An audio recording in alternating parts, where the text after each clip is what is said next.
مواصلة لعملية التوأمة بين جمعية أصدقاء المريض بالتنسيق مع مستشفى حاسي بحبح، أكثر من 80 عملية جراحية وفحوصات طبية مجانية لأشخاص يعانون من أمراض الأنف والأذن والحنجرة بتوافد أطباء وجراحون من مختلف ولايات الوطن.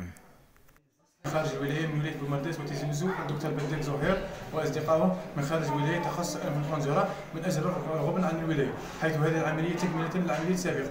العملية السابقة 130 عملية، وهذه الايام مدة 3 ايام من انطلاق من 19 جويلية الى غاية 21 جويلية، حيث تم برمجة حوالي 80 عملية، والعملية ما زالت مستمرة. نشكر جميع من ساهم في هذا العمل من قريب او بعيد، ونخص بالذكر بان هذا تخصص الانف والحنجره جد نادر في ولايه الجلفه والمزيره والاغراض. نشكرهم جزيل الشكر الذين اغلقوا العيادات واتوا الى ورق الغبن عن الولايه.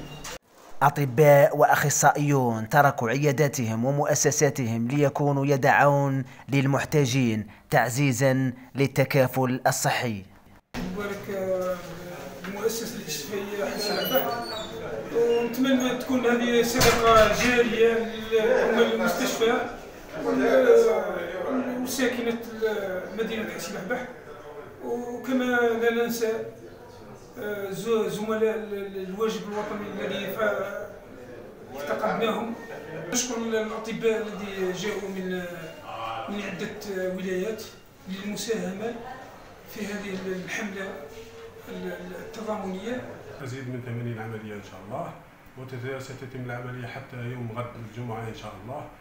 ونشكر جميع من قام بالعملية الخيرية، هي العملية الأولى في ولاية الجلفة، والحمد لله استطاع الطاقم الطبي المختص في الأنف والأذن والحنجرة بعد غلق عياداتهم الخاصة، وهذا دائما في أعمال خيرية، وإن شاء الله من وجهة ما زال كاين أعمال إن شاء الله، ودائما بالتنسيق مع المستشفى حاسي بحبح الذي يعد رقم 1 في ولاية الجلفة.